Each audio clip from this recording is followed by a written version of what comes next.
third round 2021, quarterfinals 2022. What happens in 2023, Covey? Having been the number one seed in tournaments before and kind of feeling the pressure, I think it won't phase him. Roland Garros, he has officially pulled out. I thought he had actually retired at one point. Will this be the most open Roland Garros in recent years? This is episode 2, and we're going to be going through, as usual, the contenders. This week, Alcaraz and Iga, the latest news, tennis shootout, a rankings update, and then finish on the surprise package. Crack open a beer and get ready for the countdown. Novak Djokovic has won the Australian Open. 35 matches unbeaten. He's done it! Carlos Alcaraz! Djokovic has won Wimbledon. He wins his 14th Roland Garros title. Hey, welcome back to the countdown here on Game to Love. If you haven't already, make sure hit a like on this video, subscribe to the channel, join us on all audio platforms as well. There's no JG with us this week. He flew off just after his birthday and just after the big press conference of Rafael Nadal, where he didn't announce retirement, but he did announce that he will be out for the foreseeable future. But in his place today, we do have Covey. How are you doing, sir? Are you well? Doing great. Absolutely great. Thank you for having me. Very, very happy. Even though it's JG's birthday, I get the gift of being able to be on the pod today. And also happy that his favorite player did not retire on his birthday weekend. Yeah, well, maybe in this episode that we're not going to make it too Rafael Nadal heavy. No JG. So we are going to focus on the two young world number ones, and they are the favorites to win Roland Garros. And they both will be the number one seeds as well going into the tournament once Rome is complete. So we're going to start off by looking at their current form, because there's obviously a tournament going on right now, and Carlos Alcaraz, we're going to start with, he went out. He went out after his second match in Rome, and it was a pretty hefty defeat to world number 135, the qualifier from Hungary, Fabian Marozsan. And was this just a tired Alcaraz, or was this just a sign that maybe there are a few chinks in the armor and he's not as unbelievably unbeatable as what we thought he was coming into Rome? What do you think? I mean, he's had so far in the year, Alcaraz is 30 wins and 3 losses. He's 10-1 on hard courts, 20-2 on clay courts. So I'm not too worried about that one loss. I was surprised at how he did get beaten in straight sets, and he just never really found his footing in that match.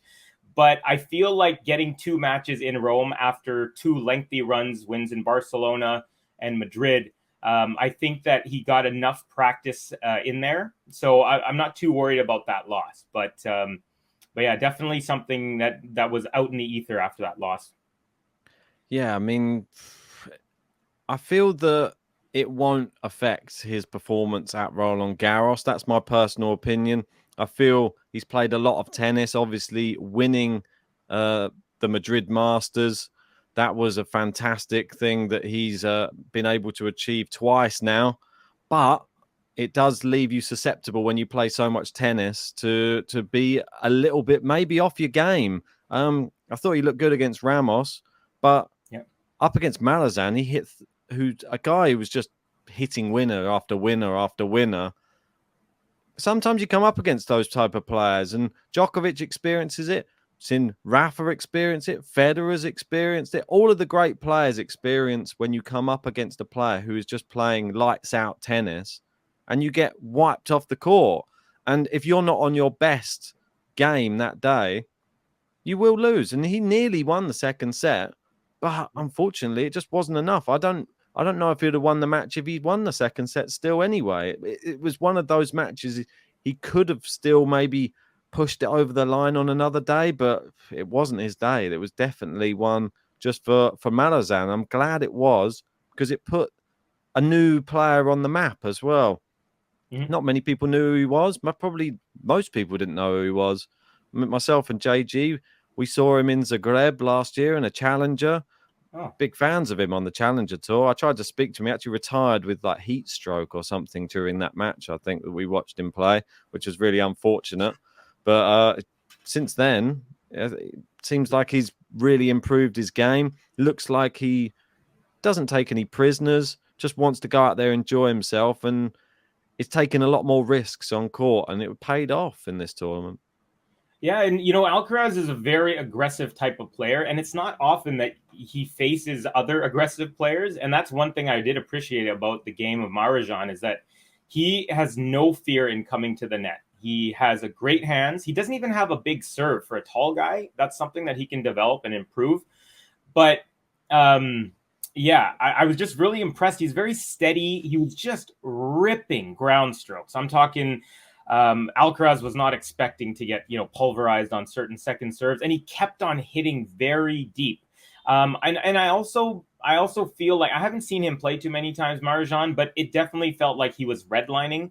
He hit 18 drop shots, and I think he won maybe 16 or something of those. And his drop shots were perfection. I'm not kidding you. I think that day he was better than I've ever seen Carlos, and Carlos has had some exceptional days. Yeah.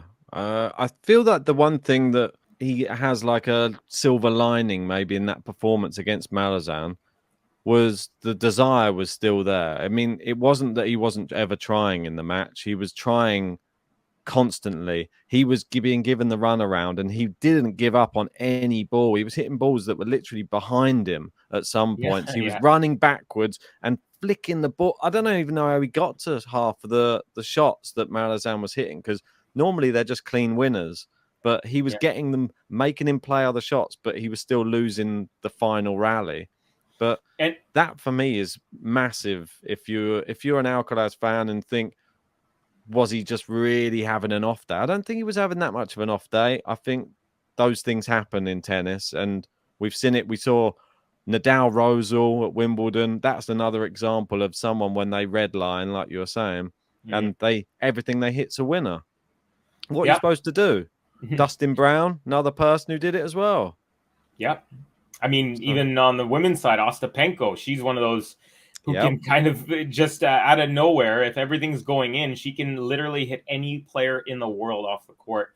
It was definitely a very impressive performance by Marozsan. And then I believe he took out Yuri Lehechka in the round before. I mean, I had Lehechka and Alcaraz playing each other, and I was really excited for that match because I think they're both very good, young, aggressive players. Again, Lehechka's in that mold where he's young, but he doesn't have the fear of coming to the net. I think it showed a little bit more oomph, and kind of gave me a little bit more belief that potentially he could turn this into some momentum moving forward.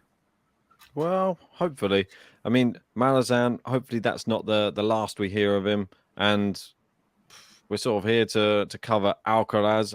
We've given Malazan his 15 minutes of fame. Hopefully he can keep on getting himself in the headlines. For Alcaraz, though, we look back through his form, because that's what we're here to have a little look at.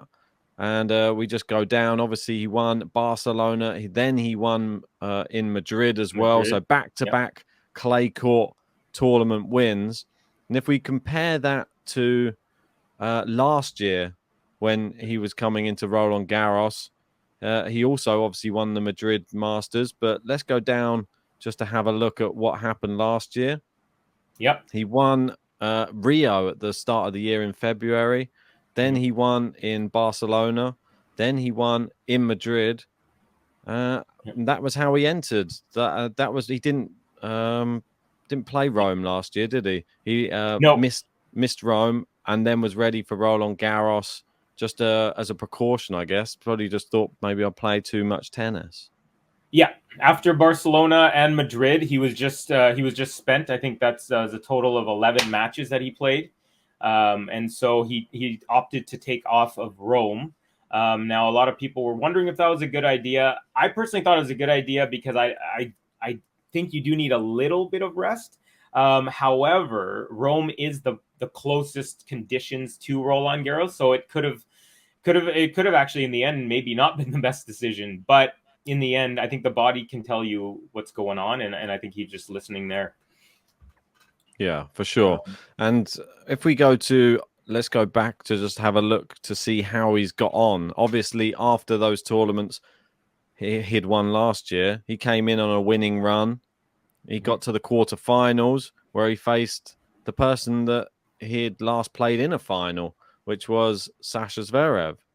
In the Madrid final. Exactly. Yep. And he absolutely obliterated him in what is Zverev's type of like clay, the hard hitting, the big serving, the faster clay. High altitude. But Zverev was just playing out of his skin at the French Open last year. Yeah. I've never seen him play that well. For me, I've said it already, I've said it before, I thought he probably would have beaten Nadal had he not got injured. But we'll never know, will we? That's the problem. So it was just one of those. It was just so competitive that it was compelling how well Zverev was playing. It was really made me warm to him as a tennis player. I thought he won a lot of fans in that match, and the fact that he was able to beat Carlos Alcaraz beforehand, even more impressive, because people were touting him even last year to maybe win Roland Garros, Carlos, after coming off those 2 tournament wins. But you see, he's getting gradually better, isn't he? 3rd round, 2021. Quarterfinals, 2022. What happens in 2023, Covey? That's a good question. I mean, I feel like as the number 1 seed, so it's the first time he's coming in as the number 1 seed in a major. Now, the good thing about that is he's obviously not going to have to face Djokovic until a final. But the other thing is he actually had become world number 1 last year. And then after he won the U.S. Open, became world number 1, he actually had a pretty tough little run on the indoor hard court kind of circuit. And some losses, some injuries. He tore his abdomen. Wasn't able to play at the ATP Tour Finals. But I think he learned that when you become number 1, there's a type of pressure, and he's gone through the pressure of being number 1. He didn't deal with it that well. That's even his words. But I think now that he's a number 1 going into a Grand Slam for the first time, having been the number 1 seed in tournaments before and kind of feeling the pressure, I think it won't phase him. I feel like if he hadn't been number 1 before and came into here for the first time as a world number 1 seed, it would have kind of been like, oh, the extra pressure. But the fact that he's gone through it. So I'm going to go ahead and say it's semifinal or maybe not. Maybe it won't be considered a great tournament. So that's how high his standards are. So I'm expecting semis or better for Carlitos. Yeah, I mean, you can see through all of his Grand Slams, they only get better. Australian, 2nd round, then 3rd round. French, 3rd round, quarterfinal. Wimbledon, 2nd round, then 4th round. US Open, quarterfinal, then won it. So you'd think the sky's the limit, really. Surely Wimbledon, he's going to go further again. But we'll wait and see. We'll get to Wimbledon once French Open's done, and we'll talk about that. But let's just have a look just quickly who he played at last year's Roland Garros and how he got to that quarterfinal where he did get defeated by Alex Zverev, and it was an easy win against Londero in the 1st round. Then the epic one against Ramos. No one wants to play him. He's just a bogey player for anyone on clay. And I remember that. It was about nearly 5 hours long, that match. Yeah, and he's even saved match points in this one. Yeah. Did Carlos Alcaraz. So I don't know if it was 1 or 2, 100% at least 1, but I think it might have been 2. But I mean, crazy gutsy performance at the time. He had just turned 19, so he was just 18 for about a month before this. So, I mean, I'm always impressed with any youngster that can handle the pressure, but to face match points in a major and come through, that's very, very impressive. And then I think he kind of got on a tiny bit of a roll before he ran into Zverev after that. Yeah, I mean, the next 2 seem even more impressive. Straight sets against Korda, straight sets against Khachanov, who now since then went on to become a bit of a Grand Slam master, really. I mean, he only turns up in slams after this one. I mean, even then he was there in the 4th round, so he wasn't doing too badly. But then he came up against Zverev, and unfortunately he came up against, that was a star grade Sasha Zverev playing at Roland Garros. So yeah, that's the type of person that you may have to play in a quarterfinal. Like, I don't think he'd be as worried playing him now, though. I feel that Alcaraz would probably beat him. I mean, he handily beat him once again in Madrid. So last year he beat him in the final. It was 6-3, 6-1 or something. It was crazy. And I think he even did better this time, didn't he? Was there a bagel in there? I think it was 6-2, 6-1. Oh, sorry. Was it? Oh, okay. Yeah, it might have been. I think it was slightly better either way. But anyways, you know, I think Zverev, he was playing. I've never, ever seen him play better than he had played in Roland Garros last year. Pretty much the whole tournament. I didn't watch every single match, but I did watch, of course, his match against Carlos, and then I also watched that epic 3-hour 2-setter. That's how far they got against Rafa before that horrific injury. I mean, but what a match that was, though. Yeah. So, yeah, you know, I just don't see it this year from Zverev, but he does have the pedigree to come surprise someone. So you never know. Yeah, who knows on that one. But that is Carlos Alcaraz's route to how far he got at the quarterfinals last year. Maybe he could have done better had he not played this 5-set match in the second round, but we'll never know, really. But I'm sort of glad that he did, because it sort of gave him the strength of character to come through a 5-set match at a slam, which is also always like character building. And then we wouldn't have got to see that Zverev Nadal performance had Zverev not won. So I was pretty impressed by that one as well. So let's move on from that and just see. These are the odds. I know we went through them on the last episode, but you can see Carlos Alcaraz still the favorite for Roland Garros. Novak Djokovic still the second favorite, and somebody has disappeared from the odds. That Mr. Nadal, no longer the third favorite. He is no longer in the tournament, and Holger Rune now the third favorite for Roland Garros, above Stefanos Tsitsipas. Yeah, and I mean, he took out Tsitsipas in the finals of Stockholm last year. He's beaten him again this year, I believe. Yeah. So, I mean, Rune has been on just the trajectory. Has just been straight upwards since pretty much the end of the French Open last year.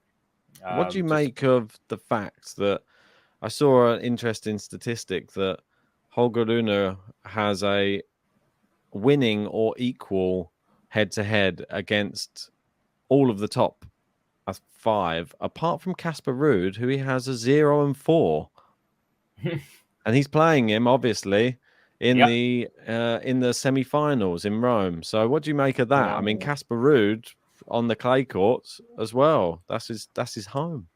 Yeah, I mean, well, I think that has to do that head-to-head specifically with Rune and Ruud has more to do kind of with age. You know, Ruud has been established for a little bit longer. Rune just turned 20 last month, or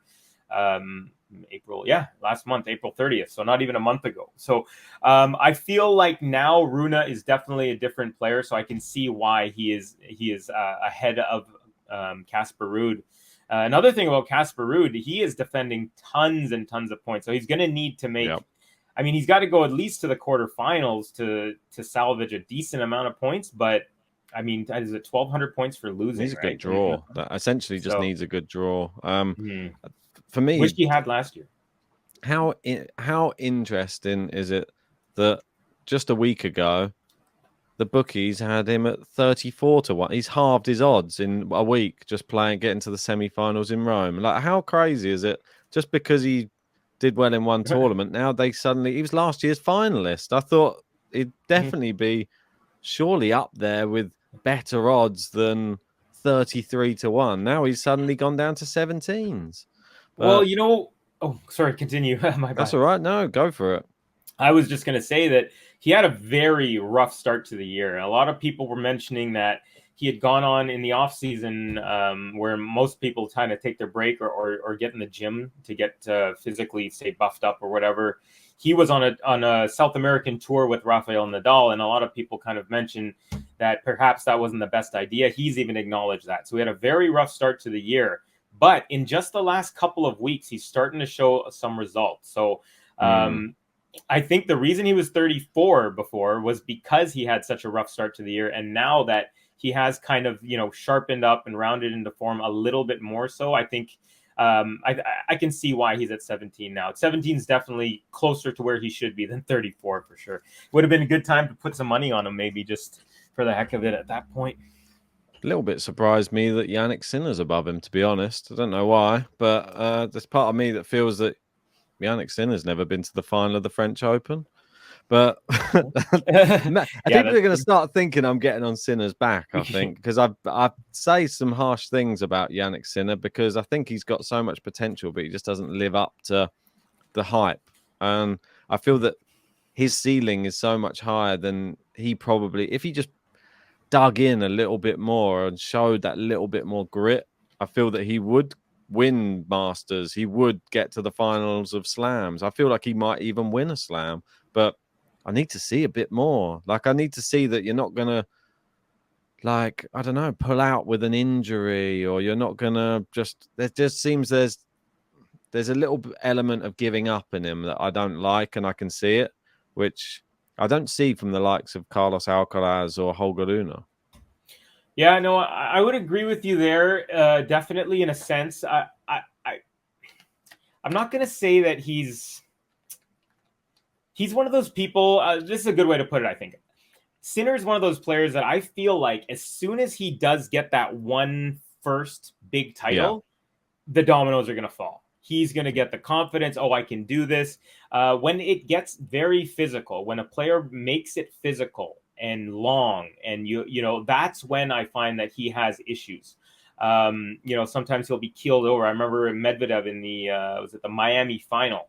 There was literally one specific point in the second set. It was a really long, like 29 shot rally, but right after the way he was sucking in the air, and Medvedev's looking at him from across the court, and Medvedev's pretty much a robot. The guy can go until his oil runs out of his body, or gas or whatever. It was like very, it was a very good representation of what can happen to Yannick Sinner when the physicality goes upwards. So I also think that he still hasn't filled out. He happens to have a longer body. So a player like him, like Alcaraz, has filled out. He's in his man body, as they say. Sinner still is, being so lanky and tall, he still hasn't filled out. So I think when he fills out, he's going to be maybe kind of like a Berdych body type, and he'll be hopefully more durable. So that's how I see. Crossed. Yeah, fingers exactly, because I think he has a very high potential, and I do also have him pegged to win majors. Cool. Right, let's move on from from Carlos Alcaraz and the men. Let's move on to the number one seed on the women's side and the reigning defending champion, which is Iga Swiatek. And unfortunately, I know that you're covering the match. Was it yesterday? And it was. It'd probably be 2 days ago as you're watching this now. Jelena Rybakina, her nemesis, it seems, on the tour, we thought it was only on the hard courts. But now she has a win over her on the clay in Rome, where Iga's at home normally. She's back-to-back champion in Rome, normally with ease as well. She doesn't really even drop sets. She just plows her way through and wins the title pretty easily. This one, she was tested, but then ended with a retirement, which the knee being the problem. Is that correct? It looked like the quadricep, so just above the knee. Okay, just above the knee. Yeah, she kind of pushed off to the right to return a ball, and you could see that her kind of just above her knee, like her leg kind of clicked, if that makes sense. Okay. Like it had this abrupt kind of stop motion. And then for a quick second, you're like, oh, you kind of notice like, okay, something kind of happened, but then you're like, oh, that was so fast, maybe it's nothing. And then that actually happened on the second last point of the set. So I believe Rybakina was up 6-3 in the tiebreak to tie it up in the second set. And when it was, I think it was, so 6-3. And then I think Iga won a point 6-4. And then that was the point, I think, where she got hurt on. And then Rybakina ended up closing it out, taking it, I think it was 7-4. And then pretty much 7-3, but 7-3, close okay. enough. Yeah, and then doing so many matches, they're all bleeding into each other. Yeah, but I know, mate. but yeah, it was honestly crazy because Rybakina had worked her way back into the match before the actual injury. So, a lot of people, especially in the chats, there was a lot of chat where people were like, "Oh, Rybakina has no chance against Iga," and the conditions were in every way favorable to Iga. She had the slow, heavy court. They were playing at night, slows it down even more. And it was raining, slows it down even more. And then, of course, Rybakina, one of her biggest weapons is her serve. Well, that gets neutralized with a slower court as well. So, make no mistake, Rybakina made her way back into that. So, I just want to make people to know that it wasn't like, oh, Iga got hurt and then Rybakina. No, she actually fought her way back. She was completely dominated in the first set. She lost 6-2. I think she was down 4-love at one point. It almost looked like a bagel was on its way. And she was also down 4-2 in the second set before she turned it around. And that's where the moniker, the Ice Queen, comes in. And that's a very well-deserved. So anyways, that's maybe a little bit longer of a recap of that match. But it was just wanted to share that it was a very good match. It was turning into one. And it was a real bummer that it had to be a retirement. But hoping for the very best for Iga. Yeah. You're the best man to give us the lowdown on it. You were the one covering it. Unfortunately, I could not be there. I was out celebrating JG's birthday. It was just unfortunate it had to be on the night of Swiatek Rybakina. But yeah, what a devastating way to finish that match. And Iga leading up to that match, she was looking invincible. It had to be said. It looked like the same old Iga, same old Rome. Double bagel for Pavlyuchenkova, a single bagel. Well, it's pretty much a double bagel against Tsurenko. She lost the first 2 games, then won 12 games in a row against Tsurenko. And then Vekic. Vekic was actually, I'd say, competitive, but you always sort of knew Iga was going to win. It was competitive to a point, but then not really, because Vekic, I didn't ever get the feeling she was going to win the match. She just felt like Iga wasn't playing that great, but she was going to win. And it was one of those type of matches where she got more games than everybody else normally gets. And she hit well, hit deep, and that tends to be the way that you do get a few games from Iga. As long as you keep the ball near the baseline, she can't step in, she can't play her tennis the way she just can't get off as often as she wants. But the Rybakina one, like you said, the Ice Queen, I feel like she's the Medvedev of the women's tour at the moment. I feel like she's got a Grand Slam under her belt, same as Daniil, and she doesn't like don't even know if she doesn't like the clay. She just is not familiar with it. I feel Daniil hates the clay, or claims to. Seems to be all right on it these days. But, yeah, right. But I feel like she's the same. She feels like these are sort of free matches where she can just go on, have some fun. If she does well, great. If she doesn't, still learning. And I feel that's the best way to look at it. And she's learning fast, I feel, because she had a fantastic tournament in this tournament. She's still going, obviously. I'm not talking about in the past tense. But the fact she knocked out Vondrousova as well in the last round, she could be a contender for Roland Garros.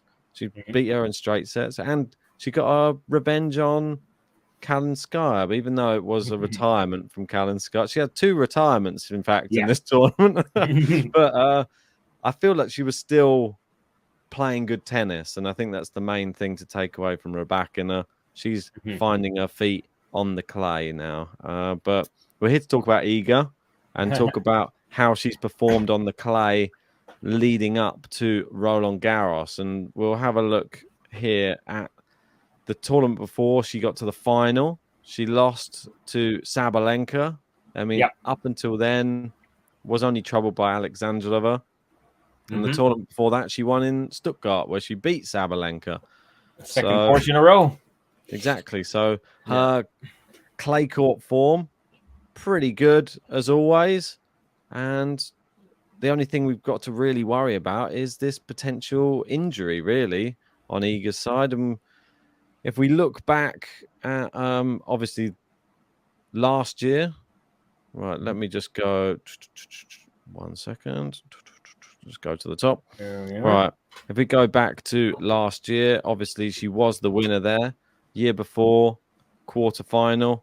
Year before that, the winner. Year before, fourth round. So she's never been any less than the fourth round at Roland Garros, which that's impressive to have never impressive.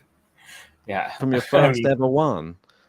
It's crazy. And then not only that, she goes fourth round in her first ever tournament, and then the second one she wins it without dropping a single set. So yeah, incredible. Roland Garros. Yeah, it's I mean, I'm not gonna say it's like how it feels for Rafa when he's there, but she's kind of getting close. I mean, it is a little bit like that. I feel like it's getting to, it could be a similar story if she continues with the dominance that she has on clay. Last year she came into Roland Garros. She played in, let's just have a look. Was it just in Rome? She won. Oh, sorry, I'm just going in the wrong year now. Apologies. Go down a little bit further. She played in Stuttgart. She played in Rome, and then she won both of them, and then she won, obviously, the French Open. So that was last year's results, and this year she's just won Stuttgart, got to the final in Madrid, so slightly different. And then in Rome, she's gone out slightly injured. So, and then coming now into Roland Garros, there's more of a question mark over, is she going to be fit, that type of thing. So, and we know what happened last year's Roland Garros. Yeah, she took it all the way. And, one other thing about this match with Rybakina, oh gosh, I actually just forgot what I was about to say. So if it comes back, I'll let you know. All right, no worries. We'll come back to that. You should have a little pen and paper. Just jot it down. I do actually. That's all right. Or a computer. Phone. No one uses pen and paper anymore. Right. Yeah, right.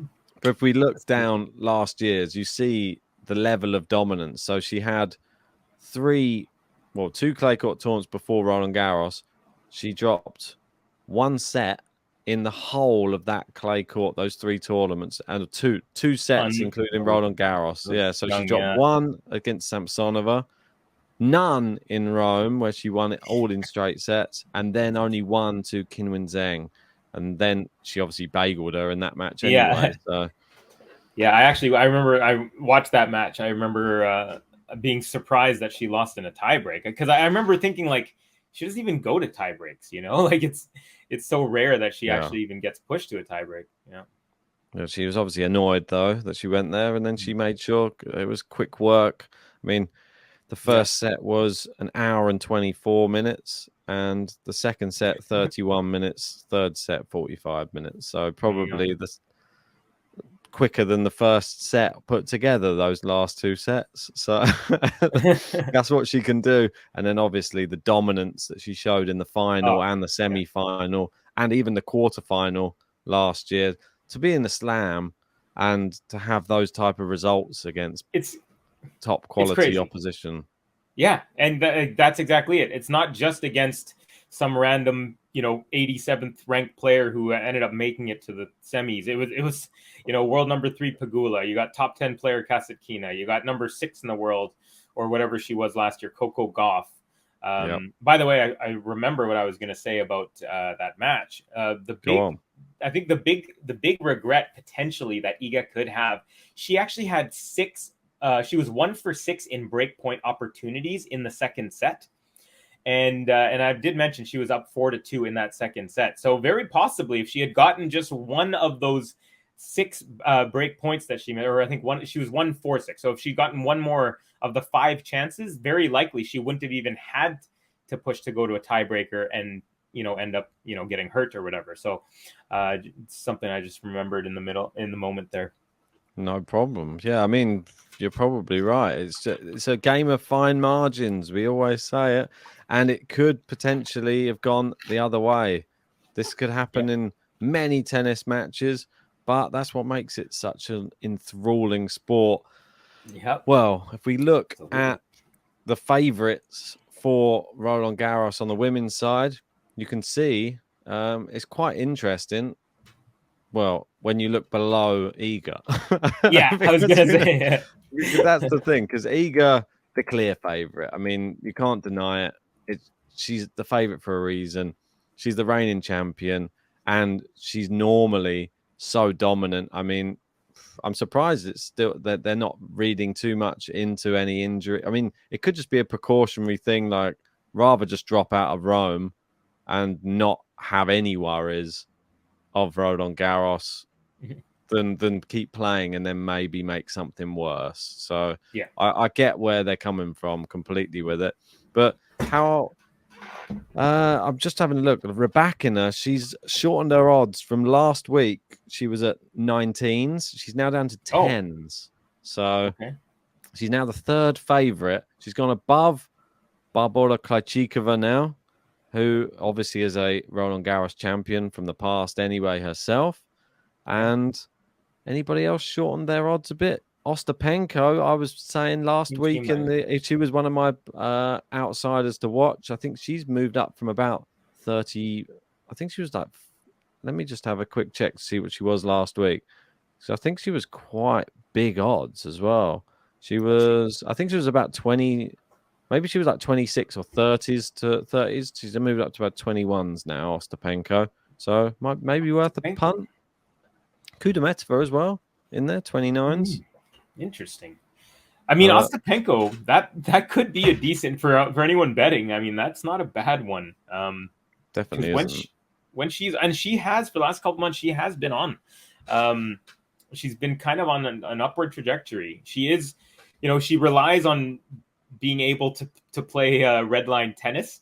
And that's her game plan, whether it works or not. She just goes for it. And when it works, she can hit anyone off the court. So someone I've been wondering about potentially. And of course, she is a former champion there as well. Exactly. When it all clicks for her, she definitely is a threat to any Grand Slam, I think, not just Roland Garros. I think in one of my streams, it was an Ostapenko match, and someone was mentioning that her ball speed is faster than Sabalenka. Doesn't surprise me. I mean, it's so quick. It's literally, it's just like a bullet half the time when she's hitting the ball. Right. That is the end of the Contenders for episode 2. Ooh. Let's move on to the latest news. Right, here we are with the latest news section. We're going to be going through all of the news on Twitter, but we've handpicked some stories today because we thought they're all going to be about one guy. So we can't go all in on Rafa today. We're going to go through some Rafa, which is where we're going to start with, obviously. This one coming from Roland Garros themselves, saying, Rafa, we can't imagine how hard this decision was. We'll definitely miss you at this year's Roland Garros. Take care of yourself and come back stronger on the courts, I think it's supposed to say. Hoping to see you next year in Paris. And then a nice picture there of Rafa himself holding the trophy. Well, I mean, we sort of spoke about it for over an hour earlier on. Let's give us a quick summary of your thoughts on no Rafa this year at Roland Garros. Yeah, I mean, not super surprising, but the news. So basically, he mentioned about 24 hours before the press conference that he's holding a press conference to let us know what's going on. Basically, he said, my body is telling me that it's not ready. So he says he's going to try and get back on the practice court. He doesn't know if it'll be within 2 months or 4 months, but Roland Garros, he has officially pulled out. Wimbledon as well, he's pulled out, and it's very likely that he probably will not play at the U.S. Open. My feelings towards it, glad that he hasn't officially retired, because there was a little bit of chatter on social media that kind of freaked me out. But got to listen to his body. He's got a little kid at home, little baby Rafa. So, you know what? I hope that he can recover as best as possible. And I do hope that he makes his way back on the courts. I will say that I do think it might be the Grand Slam chances, I think, are pretty much over for him. But let's hope we can see him one more time, maybe next year, either at Roland Garros at the actual tournament, or maybe at the Olympics, or hopefully both. Yeah, I echo that as well. If you want to see our live reaction to his press conference, go check out the video. We did one earlier on, just reacting live to it. So I thought he had actually retired at one point. So go check that out. It was all in Spanish. I was trying my best to work it out, but yeah, it's easy to misconstrue what someone's saying when you can only tells you part of the conversation on your translator. The second half of the sentence was missing, and our hearts just kind of dropped for a second. Yeah, he said he wanted to put a full stop on the career. I was like, what? But yeah, he definitely will be missed. It will make maybe the tournament slightly more competitive. Maybe that's one thing. It maybe opens the door for a few other people coming through. But yeah, Rafa will be very, very much missed. And JG, if he was here, I'm sure he would echo the same. He would be much more devastated even still than both of us are probably conveying right now. But we will hear from him when he gets back, and I'm sure we'll hear about it throughout the whole of Roland Garros as well. He will not be forgotten. I'm sure JG will be playing his button or doing bits and pieces just to keep Rafa in the headlines, at least. It's just one person you can't not speak about when you're at Roland Garros anyway. So. And speaking of the countdown, one of my goals is to watch Rafa play in a competitive match, because I want to see him hit a forehand in real time, and just to feel the force of like what it sounds like, and what when a professional tennis player, golfer, baseball player, when they swing, the bat, the club, the racket, it's different than when you go to the public tennis court and see people playing, right? So there's a viciousness to it. So the countdown has begun for me. I need to find my way to some city where Rafael is playing in the next year. So too bad he's not going to come to the Laver Cup this year. That would have been easier for me, but here in Vancouver. Sorry to hear that. I've heard that he may be aiming for his comeback tournament to be the Davis Cup. So I think that's late in the year. Like, is it November around that time? Yeah. So that's the aim apparently. So I think he's planning on missing everything before that. So if he manages to make it for then, great. If not, it may just be a countdown until next year's Roland Garros. So stay tuned with the countdown. We'll keep you updated with Rafa news on when he'll be coming back for any Grand Slam or tournament anyway. So let's move on from Rafa, because I feel like we've done it to death anyway. Yeah. And this one was Daniel Medvedev, who was talking about Rafael Nadal missing Roland Garros. And he said, even if he wouldn't be 100% physically and decided to play, it'd be a favourite. Hopefully, he can come back as fast as possible, because he's an amazing player, amazing athlete, one of the best in history. I paused him on a really bad face. Foreign apologies to Daniil.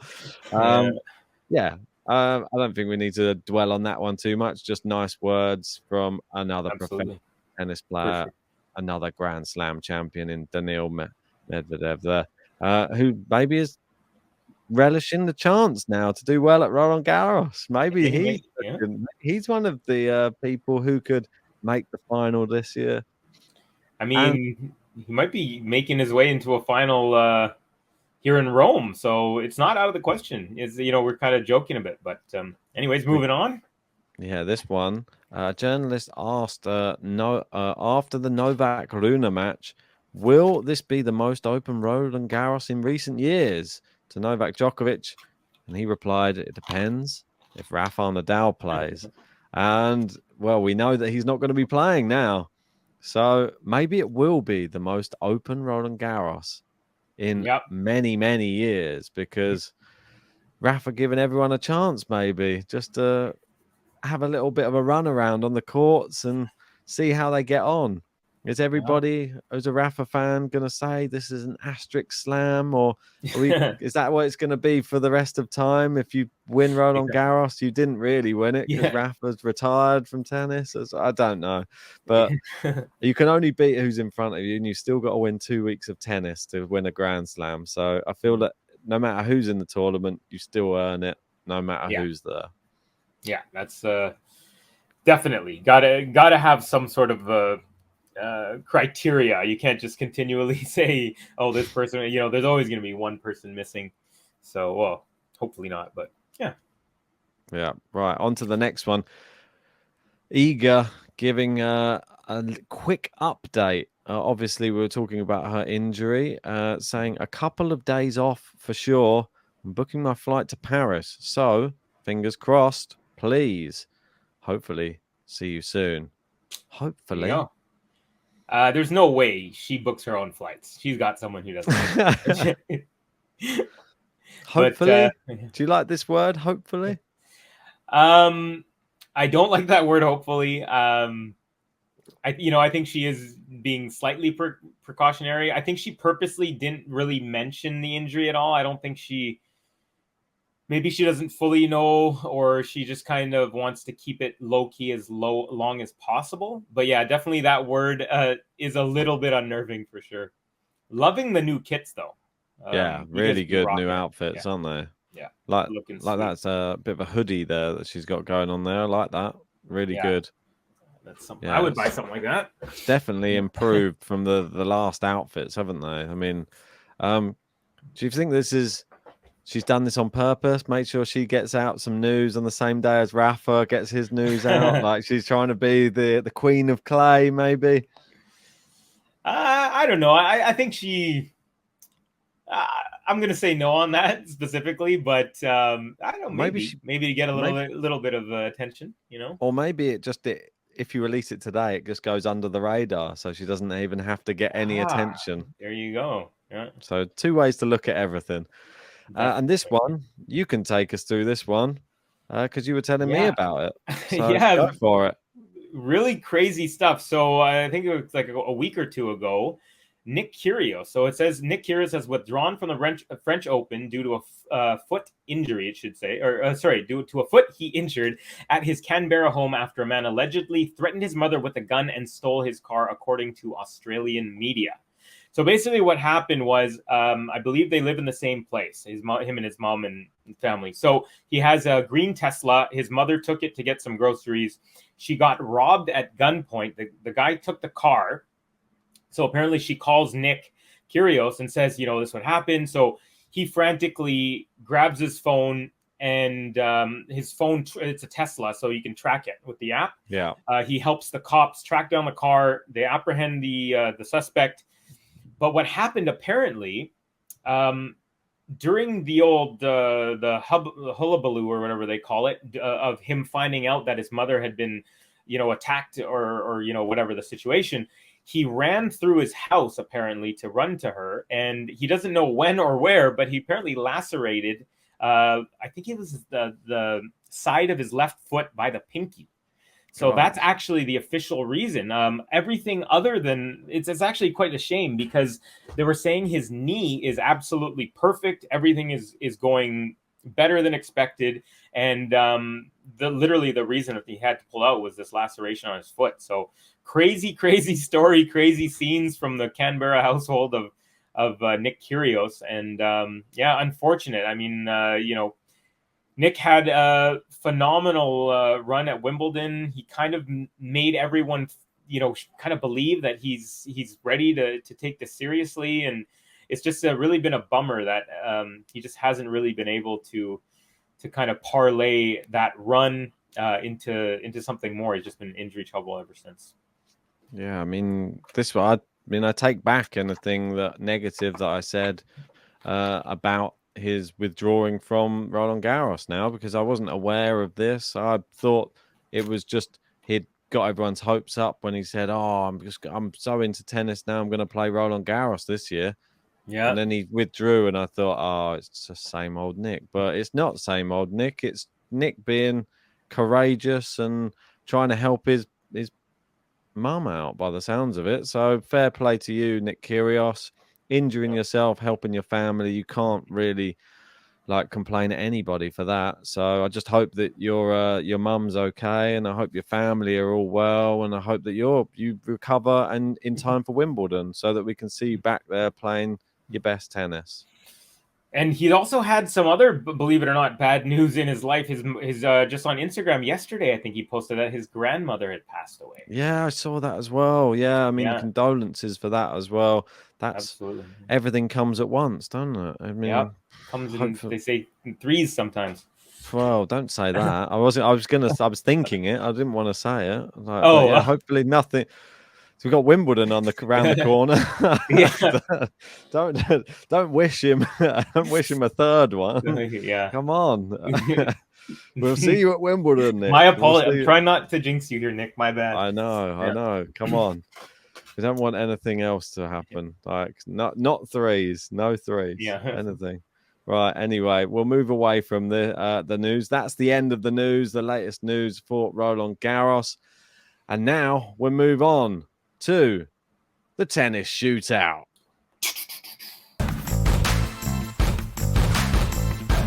Right, time for the tennis shootout. If you're new to the countdown, this is where we both get to ask each other a bit of Roland Garros trivia and see if we get it right. Get 30 seconds to answer the question.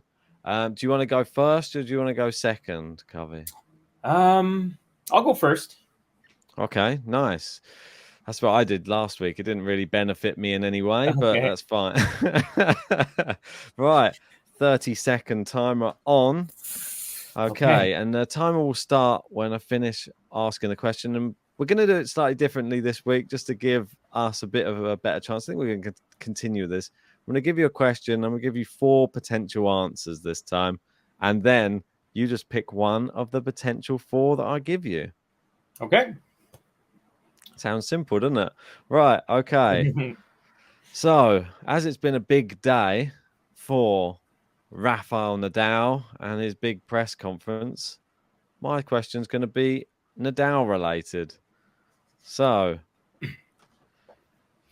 Rafael Nadal has won Roland Garros without dropping a set. But how many times has he won Roland Garros without dropping a set? The choices you're going to get are 2, 3, 4, or 5. Go. Ooh, okay. 2, 3, 4, 5. So the first thing that comes to mind is that he's only been pushed to 5 sets a couple of times. But how many times has he dropped the set? 2, 3, 4. How many times has he won the whole tournament without dropping a set? Sorry. Okay, I'm going to go ahead and say 4 times. Okay, you got 7 seconds. Final answer? Yeah, final answer. That was the gut. I'm going with the gut. Right, okay. Stop it. And I can confirm that Rafael Nadal has won Roland Garros without dropping a set 4 times. It's correct. Nice. Well done. Look at that. He's straight off the bat and he's got it. He's there. The first correct question on the countdown, or correct answered question, is from Covey. Nice. Well done, I mean, mate. I'm not going to lie. That was definitely a pure guess, but it felt good. It felt good. I had a 25% chance and I took it. Well, this is what I mean. I said it's not going to be. It's going to be one of those ones where it's like it's not going to be between 1 and 100. It's just going to be. It's going to be on. You can count them on one hand. So gotcha. It's going to be tough. But yeah, you picked right. 4. And if anybody's wondering which years they were, it was 2008, 2010, 2017, and obviously the latest one, 2020. Unbelievable. All right. Well, my go. Yeah. All right. What have you got for me? So, okay, and I also have a timer set up here, so you don't have to worry about the clock here. But, all right, so my question is, you went with the king, I'm going with the queen. Iga Swiatek has played in Roland Garros 4 times, winning it twice. Now, I'm going to give you a list of 4 players, and I need you to tell me which 2 of these 4 players have defeated her at Roland Garros. And your clock starts right after I give you the options, which are Maria Sakkari, Simona Halep, Yelena Ostapenko, Anett Kontaveit. Timer starts now. Right, well, I'm going to go straight off the bat, and I'm going to go Simona Halep with my first answer. I'm pretty self-assured on Simona Halep. I think that she came and she battered her the next year in the same exact score she lost to her. The other one, it's going to be tough. Do you say Ostapenko? I feel like she's the only other. I feel Ostapenko's the only one who could have done it. I can't think off the top of my head, but I'm going to go with 1 Ostapenko. second. I'm going to go with that. I'm going to go with Halep, Ostapenko. I'm not sure. Kontaveit and Sakkari don't sound like players that would defeat Iga. Well, you had to get 2, and you did get at least 1, because Simona Halep has beaten Iga Swiatek. I knew that one. The other player to beat Iga Swiatek was not Kontaveit. It was not Ostapenko. It was Maria Sakkari. No way. Yes. Damn it. That's not bad, though. 50%. Not too What was shabby. the score? Can you tell me the score? You know what? Let me... I just want to know, because I don't remember this one. Let's see. Okay, so last year she won. So 2 years ago. Okay, so she beat Goff last year. 2 years ago. It was 2021. She lost Sakkari 6-4, 6-4 in the quarterfinals. Yeah. And the reason I threw Ostapenko in there, because of course she has one, so it kind of throws it off, right? That red herring, you threw me under the bus there. Oh, you did me with that. It was a good one to throw in there, though, because I've been talking about her too much. I think you got in my head there. Yeah. And semi-final Sakkari was in my head from too long ago. Anyway, well, Covey wins on this one, so chalk one up for Covey. You're on JG's side, so that probably means you get a point for JG there. That's the end of tennis shootout for this episode. Let us know if you got that right in the comment section below. And well, I'm sure most people probably got Sakkari right. No one was on my bandwagon with Ostapenko. But let's move on now to the rankings update. Right, and we're going to have a look at the rankings. Obviously, nothing has changed since the last episode on the seeding side of things, because as we're looking at the men's here, we know that Alcaraz is going to become number 1 after Rome, and he will take up the top seed, and Djokovic will drop down to number 2. So it doesn't really change anything in the slam perspective, although if we see the draw and then it's much more favorable for one than the other, it could benefit Djokovic being number 2. You don't know. That's the thing, we don't know until we see the draw. But I'm excited about that draw. We were talking just before we came on. There are obviously some additional wild card entries that we weren't sure we were going to get. And Benoit Paire gets in as a wild card. There he is. There you go, the Frenchman. Got to a final, I believe, in a challenger this past week. Recently, yeah. That's it. So good to see. That's it. And you've got Dominic Thiem in with a wild card, Shevchenko in with a wild card, David Goffin, Tara Daniel. I believe that these are just like additional players who have just been allowed into the draw. These just, I think that they were supposed to qualify, these ones, but they've been put into the draw, because you can see down here, these are the people who have withdrawn from the tournament now. We've got Nadal, Kyrgios, Brooksby, and Kwon. Mm-hmm. And if you have a look down here they show us withdrawals now from the qualifying. So you can see there, Dominic Thiem, Tara Daniel. So now they've gone into the main draw now. And you can see there, Benoit Paire obviously also on there as well. Mm-hmm. And Van Rijthoven, he's withdrawal, but he's not in the actual. He hasn't made it in, right? Let me go back up to the top and just have a quick check. He was 154. So yeah, no, he's not. I don't see him in there. Yeah. He had a nice little run last year. Was it in the Netherlands? Yeah, he won a grass court tournament. Then he did quite well at Wimbledon as well. Medvedev in the final. Yeah, I think it was his first ATP level tour match or something, and he ended up winning the tournament. It's crazy at home. So, yeah, we'll have to come back and then have a check on this to see. I think we've got Harold Mayot's managed to get himself a wild card. Another French player got a wild card into the qualification though, so we will get. All of this will probably keep changing as we go through. See, a few other players have managed to get themselves wild card entries. These ones in green are sort of other players who aren't French who get in. We got Ferreira Silva, Mokizuki, and Mariano Navone, Juan Pablo Fickovic, Zachary Svaja, Chemical, Li Tu. And then look here, you've got all of the actual, you've got a lot of French people who are making up the numbers down there as well. You got some protected rankings down here as well. Lucas Pouille and Igor Gerasimov. God, I've not seen or heard that name for a while. So, yeah, and Herbert as well. Look, I mean, he's going to have to try hard. I remember him. He was in a final in France against Medvedev a couple of years ago. So, it's fallen right off the bandwagon. Good doubles player, but let's try and. And what about Gael Monfils? Is he got a wild card? Yeah, I believe he got a wild card. Yeah, into the main draw though, so he'd be down. Where is he? No, he's a protected ranking, not a wild card. Oh yeah, okay.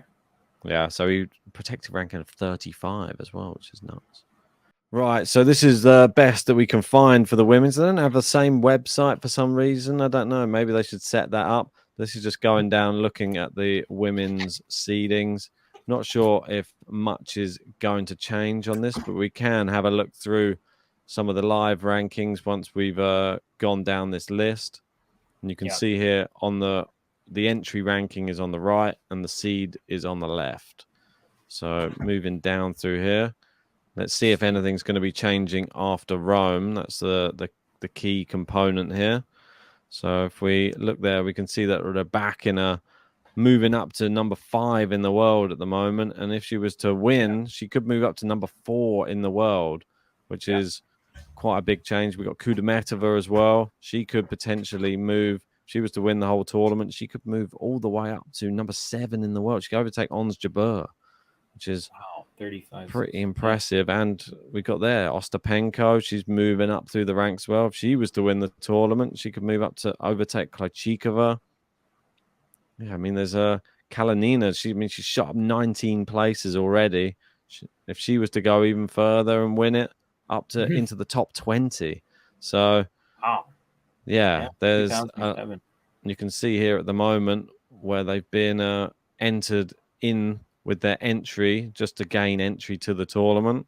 And they go down all the way to Bernarda Pera at the moment, who's the 32nd seed as it stands with the entry. See that Kalinina there, just at 35. So there could be, I'm thinking it's all going to change, really.